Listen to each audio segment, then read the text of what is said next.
can you kill a god? What a grand and intoxicating innocence. I'm a god. How can you kill a god? Shame on you, sweet Marabar. I'm a god.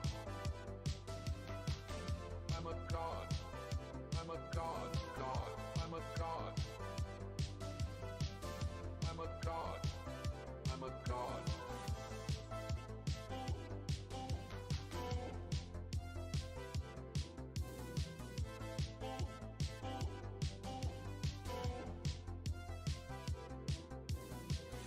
Well, the moon and star come to me through fire and war. Oh, oh, come Nerevar, come and look upon the heart, upon the heart.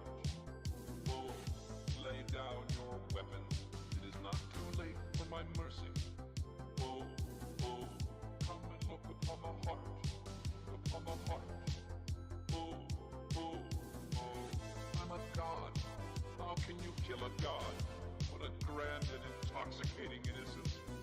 I'm a god. How can you kill a god? Shame on you, sweet Marabar.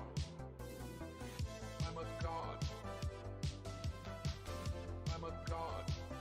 I'm a god. God. I'm a god.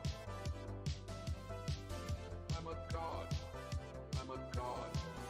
Well, the moon and star come to me through fire and war. Oh, oh, come Nerevar, come and look upon the heart, upon the heart. Oh, lay down your weapons, it is not too late for my mercy. Oh, oh, come and look upon the heart, upon the heart. Oh, oh, oh, I'm a god. How can you kill a god? What a grand and intoxicating innocence. I'm a god. How can you kill a god? Shame on you, sweet Marabar. I'm a god. I'm a god. I'm a god. God. I'm a god. I'm a god. I'm a god. No recall or intervention can work in this place. There is no escape. No recall or intervention can work in this place. There is no escape. No recall or intervention can work in this place. There is no escape. No recall or intervention can work in this place. There is no escape. Oh, I'm a god. How can you kill a god? What a grand and intoxicating innocence. I'm a god. How can you kill a god? Shame on you, sweet Marabar. I'm a god. I'm a god. I'm a god. God. I'm a god. I'm a god. I'm a god.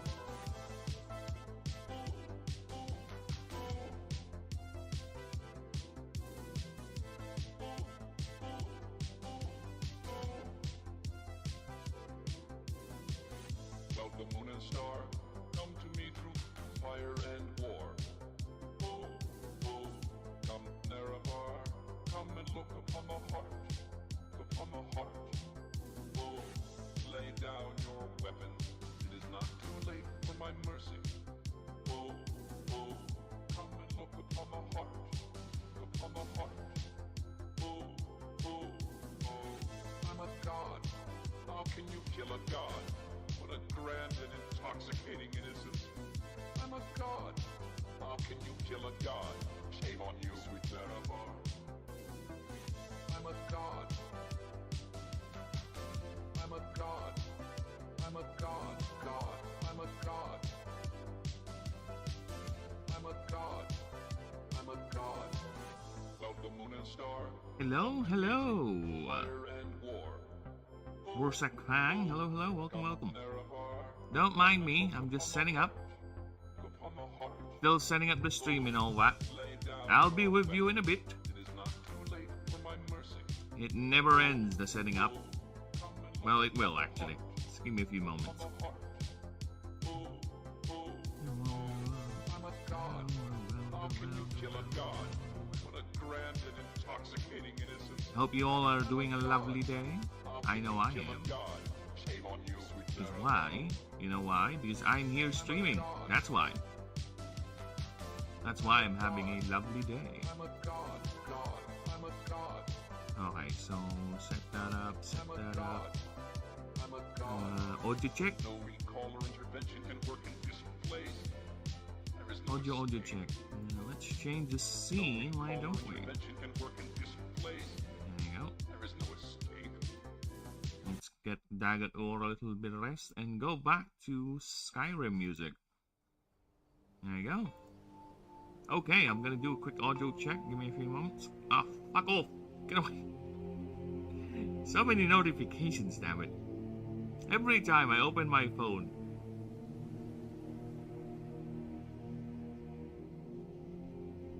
Yes, it's quite a rainy Friday here in the land of Philip. It's Friday. Alright. I can hear myself. We're fine. Alright. That's all I need to know. Buzz off. Thank you. Alright. Country roads take me home to the place I belong. West Virginia, Mountain Mama, take me home, country road. I hear the voice and the morning out she calls me. Radio reminds me of my home far away. Driving down the road, I need the feeling that I should have been home yesterday. Country roads take me home to the place I belong. West Virginia, Mountain Mama, take me home. Country road, oh, take me home. Country road, oh, take me home. Country road, don't take me home. Country road, don't take me home. Country road. Sorry about that. I just had to sing it. I just had to sing it.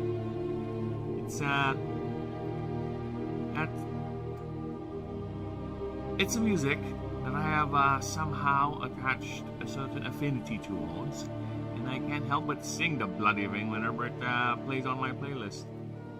In fact, I haven't heard that song in quite a while, so here I am. Yeah, for some reason the playlist I have doesn't have much love for it. It rarely plays it, so whenever it does, here I go. Here I go off singing it. And you know what? I don't even care if I didn't sing it properly. If I did a horrible job doing it. You know why? Because the important thing is that I have enjoyed that song. Alright? And hopefully, you peeps kind of do. In a certain twisted sort of way. But yes, what are we doing today? Today we are continuing the journey of our Void starter creatures. So we have done, like I said, I have completed last time Nullflip. So here he is. Now we're going to do Donkey Hog. Donkey Hog is next. That's the second ascension form. Then Shuri Mami will be next. Then I'll be doing the last one after, of course. Then we'll be moving to regular creatures. By regular creatures, I mean I'll be doing the ones I've made first, because there's a couple here that I have made already that is not technically a starter creature, but is a part of the main roster. Right? So I'll be doing them first. I'll be completing their ascension lines, their profiles and everything. And I'm thinking of maybe doing a separate file for each and every one. Because what I have learned from the starter doc is that, let's just say, they take up a lot of space. this entire dock right here, just to give you guys an idea, this thing is already clocking at 50 MB, which is quite big. And the drawings, I know, it's because of the way I do the drawings. They're like very, very highly detailed, what do you call those things? Segments or layers, so multiple layer drawings. And I keep two versions of it, the PNG file and the Krita file, and the Krita file are quite big. But just to give you guys an idea, the action poses folder is already 3 gigs almost, 2.3 gigs, and it's, I don't know how many drawings I've been done here already, but there's a lot of them, right? So yeah, and it's only gonna get even bigger because I'm only like halfway through the roster, so good luck to me, right? Now, as for online, I have been making quite the advancement. To be honest, I am done with the character rules. Technically speaking, I am done with the character rules. So next stream, I'll be going through this on a proofreading pass. Right? So we will get to know what the starters or the races are, you know, the lore about it. What do we expect with the game, the base rules for the character, right? So it's done. I'll be doing that next stream. That's a guarantee. So I'll both do a reading pass and a proofreading pass all in one go. Right? We'll do that. And there's this place is a bit. No, we must put something there. Let's put italics in there. Oh no, this one is fun. Yeah, let's put in the god of let's put in Plazivitus. There you go. Waving hi. Hi. There you go. There you go.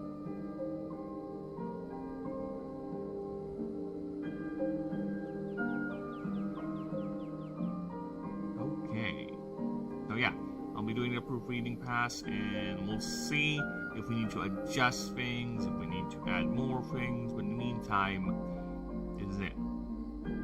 This is the entire doc. We're good. The other reason why I want to do it next stream actually is because I am doing the marks list. So marks are technically, how can I put this in simple terms? Marks are the equipment for Pokemon. For Pokemon, they're the items that you attach to your Pokemon, right? Where Pokemon, you can only attach one item per Pokemon. Mine, you can attach more, but they do occupy a slot. So it's gonna eat up that slot. It's gonna, let's just say, deny upgrades to your creature because it's gonna eat up the upgrade slot. So if you want more marks in your creature, you need to have more upgrade capacity, or you can just put one and just upgrade the rest. But either way, since it's equipment for creatures, you can remove it anytime you want. Yes, and I have, see, as you can see, I'm working it, rewriting it, changing it if need be. I've gotten here. So once I've done the whole set, I'll be doing a proofreading passport as well, and probably gonna add more marks to it because there's a couple of marks I've created on the character rule sheet, like a really couple of them. So yes. In the meantime, that's another thing we'll do once we get to the proofreading pass. Another one is, that's it. That is it. That's all the things I was able to do offline, actually. But as you can see, I already made a new folder for the new rules. So after I'm done with that, I'll be working on rewriting the... I think I'll also rewrite the typing of types, but I can do this online, actually. This is more of a flavor thing. So yeah, I can do that online. I'll be rewriting the What are creature stats? That one. So we'll be rewriting that. Where is it? Ah, there you go. I'll be rewriting that. Because this is the very, very, very first doc I made. And I am 100% sure this thing is outdated as shit. So I need to update that. I'll be going to that, updating that. Then online, like I said, I'll continue making the creatures. Because that's the fun bit. Or at least for me, because there's a lot of drawing in it. So yeah, that is the quick update of what I was able to do online and last stream and offline. I was not able to stream yesterday because of busy. And I was about to stream a bit earlier today too, but you know,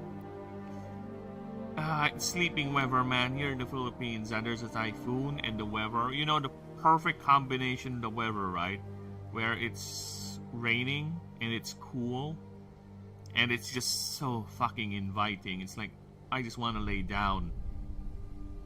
I took a nap for I think an hour. I think. So yeah. Unfortunately, I could have started earlier, but no. Time. Yet.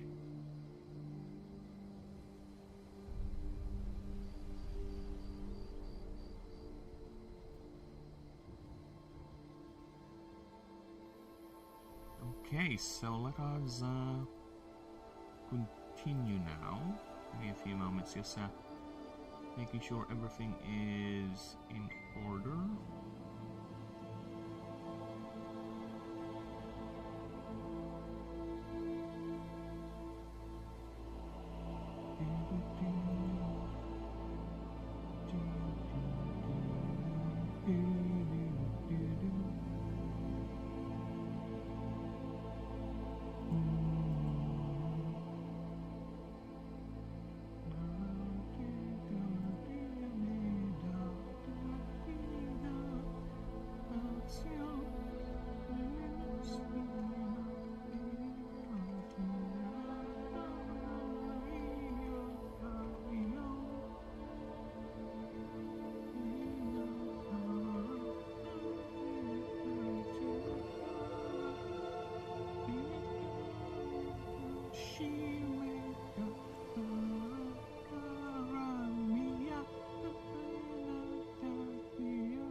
Arpillage.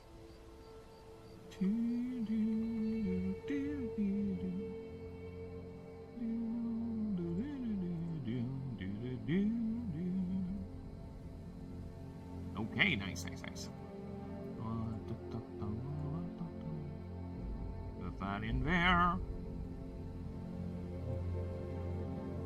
Okay.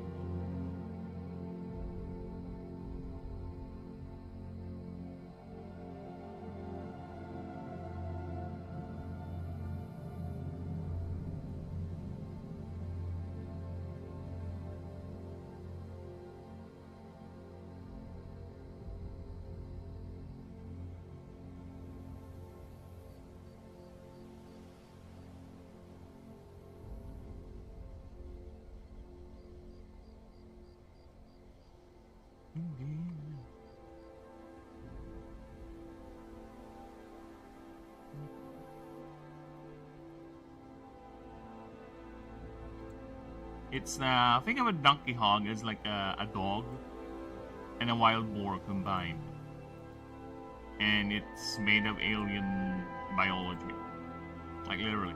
It doesn't have a stomach. It just chews its prey.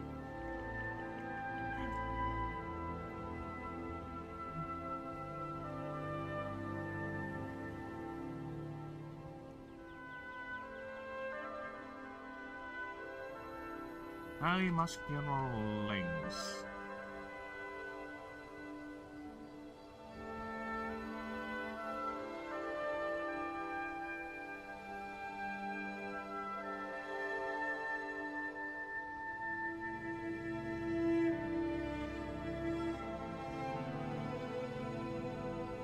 How fast is a dog?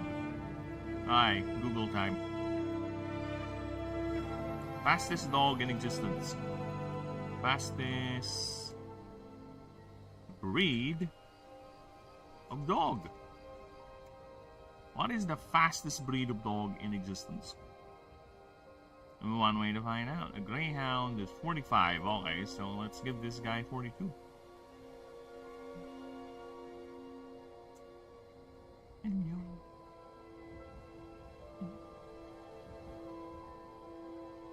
Oh shit! Oh fuck! Oh, thank you for reminding me, Ninja. Oh yeah. Shit. I am so much.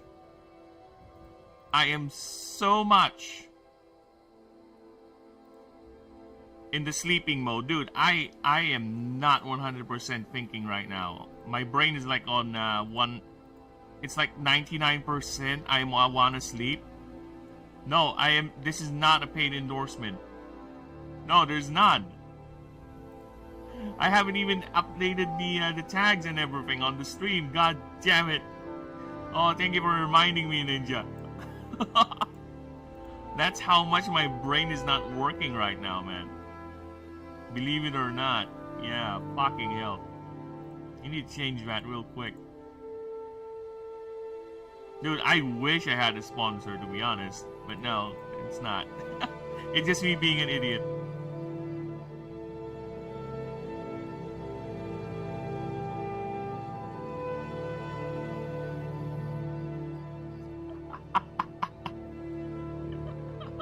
Oh my god, thank you, Ninja. Oh, that was me being an idiot. No, it's not nothing sponsor wise or anything like that. There you go, I changed it.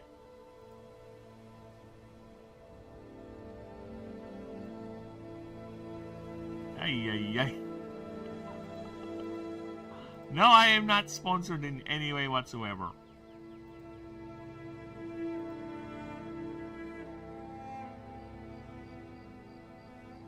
I don't know if it still says paid promotion, but I already changed the things. Fucking hell. Are you not sponsored by QuibGift? No, I'm not, unfortunately. I don't have Quibbies and Gifties. No. They tried to send me a package, but it didn't pass through the port authorities, because they thought it was some sort of a terrorist package, and they had to cancel my sponsorship. So unfortunately, yeah, it was quite a lucrative deal too. If it went through, I would have gotten like a box every other week. Damn, not even by Punto? No, not even by Punto. They tried, but apparently their CEO is a racist. He thought with my voice, he thought he was dealing with a Western person. He thought I was in Spain or something. But no, when he found out I'm in an Asian country, he was like, nah, I don't want to deal with you anymore. You're a lot of stealing our germs. You germ stealers. Yeah, that's what he said to me. Like, oh, whatever, man. Your problem. So yeah, there you go. That is my that is what happened to my almost lucrative. Randy the Goblin would have really upset by Quid Gifts. I know, but I don't think that Randy even knows, and I have no way to reach Randy. He loves gold, man. He loves gold, and you know what's gold? My channel is gold. He would certainly love it, but no, I don't think he was told. And unfortunately, I have no way to reach him. He's quite hard to reach, considering what happened to the last time we tried to go public. Imagine people are trying to get into his pool of honey. Or his, rather, pool of honey. That's Joe. I'm mixing up the memes, damn it.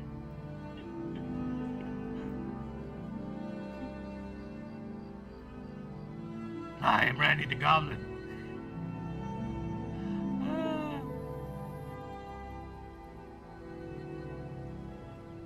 I have not seen the EFAP yet because Rag was there, so I kind of want to watch the that EFAP because I do miss the doggo. I really do miss the doggo, but I'll get to it. I'm just too busy. I don't even have time to watch EFAP nowadays because fucking hell. I'm not even paying too much attention on the YouTubes. So my backlog, dude. If you're gonna see my my YouTube, it's like how many tabs worth of backlog, which is fucking annoying. But what can I do? Too busy and all that. I'm having a hard time enjoying the long form content I used to enjoy a lot. There's too many things.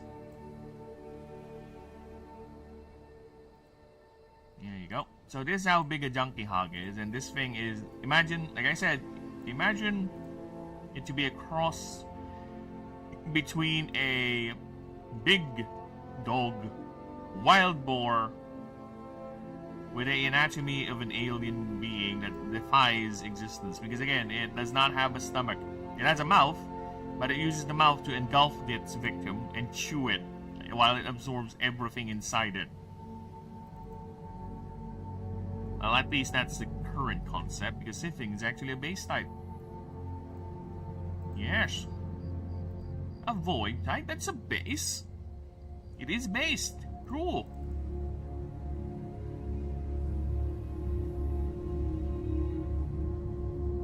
And like I said, the game is fascinating. Because I prefer. Actually, all void types need to have the void colony. That's the one passive not gonna remove from any one of them. Everyone will have that same passive because that is the flavor of void. Sorry, I saw this guy again. Look at that. Oh my god, I'm getting too good at this. I'm getting too good, dude. I'm getting too good. My confidence is brimming. I think I can try making humanoid drawings now, like actual elven human characters. It's getting there. I'm getting too confident now with my capacity to draw. We shall see, but one thing is for sure, it's gonna be a bit too cartoony. And it's not really the thing I want, to be honest, when it comes to the sentient sides. But we'll see. I could be wrong.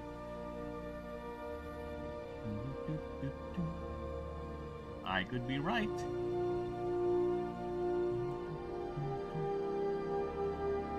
Hey. Will I be able to complete the whole set today? I don't know. One way to find out. It depends. Okay, remove that.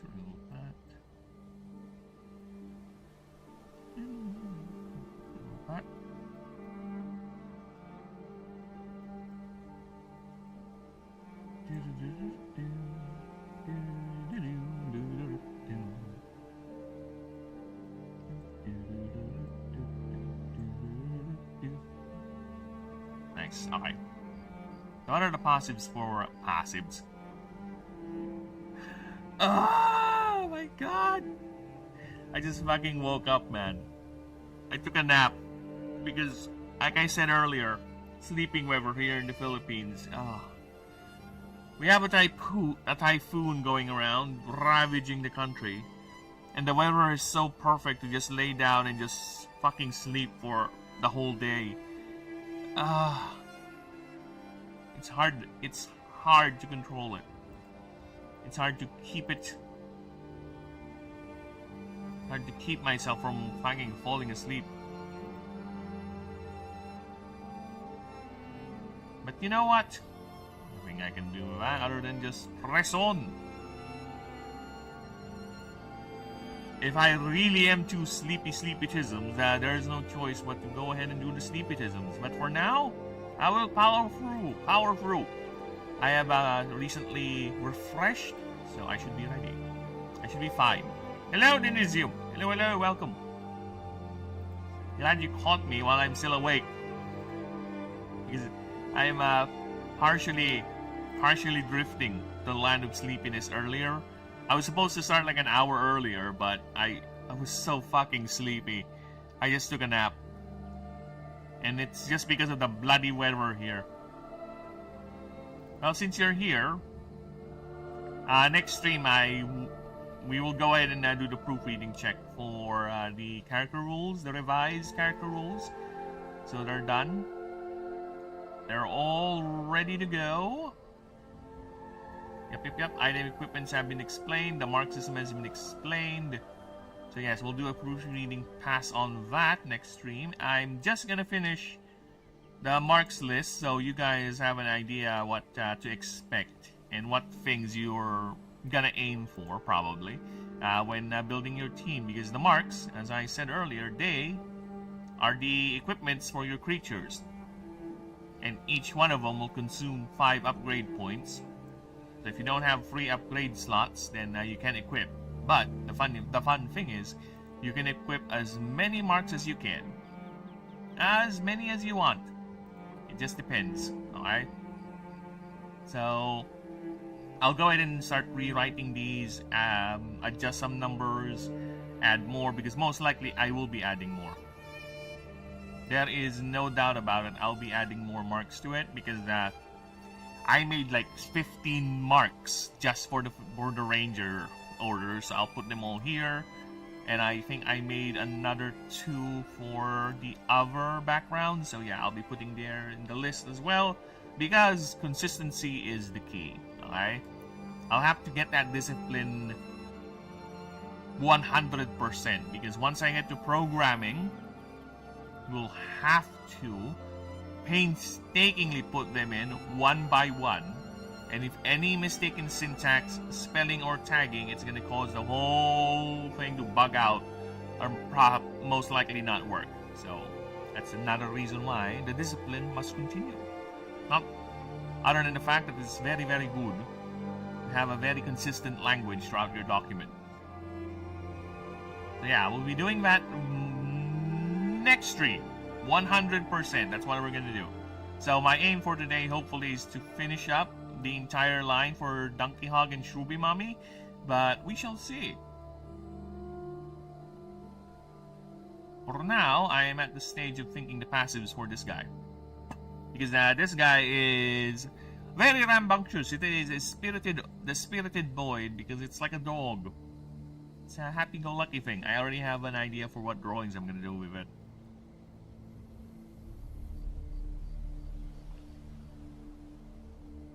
Yeah, you want a pet? You want to own a dog that's a void creature? Why not? Have one of these.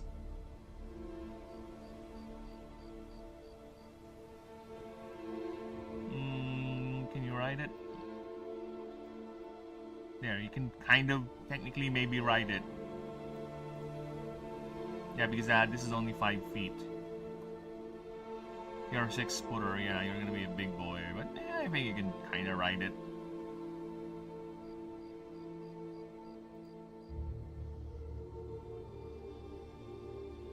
That's the average size anyway, so the creature can theoretically be bigger.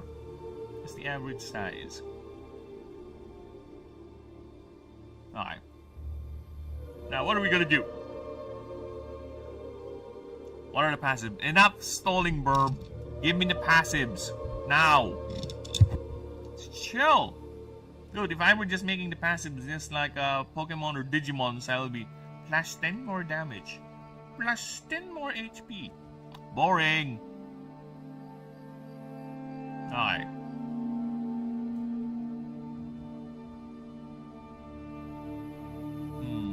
I need dog terms.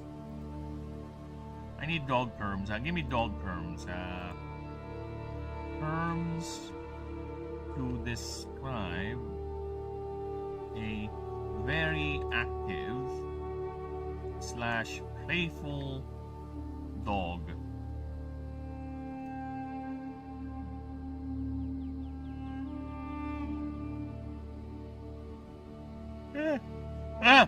See, I told you.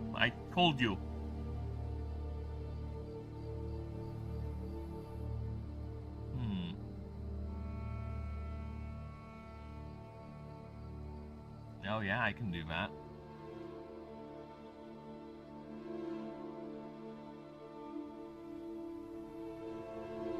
Hyperactive thermal plating.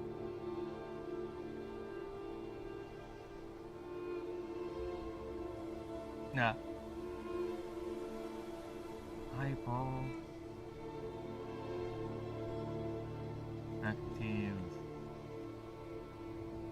thermal plating.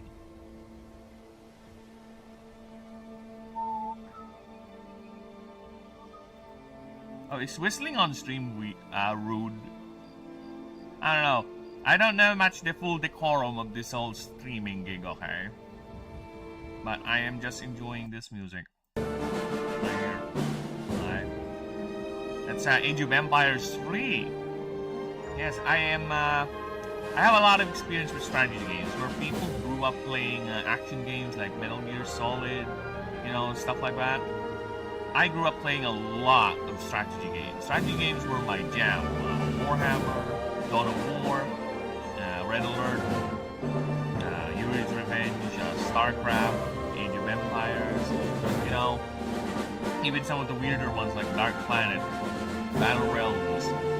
Yeah, strategy games are my thing. And they often have very, very good music.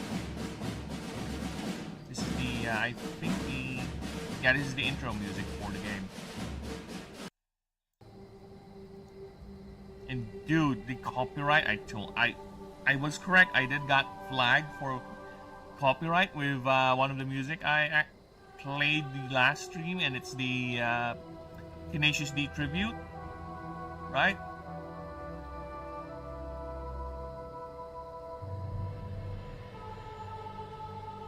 The only thing rude is singing the song you didn't put on while you are listening to elevator music. I wish I can. I really wish I can. Dude, you have no idea how it annoys me that I am enjoying a song and you guys can't hear the song I'm singing. Oh, okay. Let me just reduce the music. Give me a few moments. There you go. I have reduced the music. I hope that's okay for you.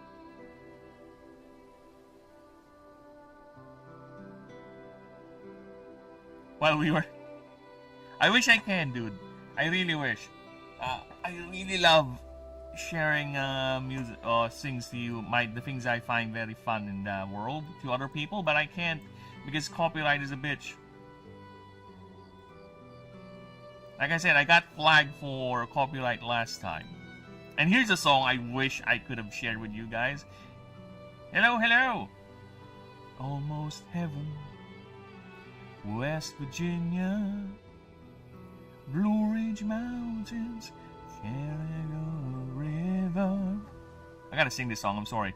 Oh, they're older than the trees, and the mountains, blowing like the breeze, and the road, take me home, the place I belong. Yeah, I'm gonna get copyright.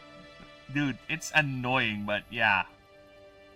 I wish I can. I really wish I can.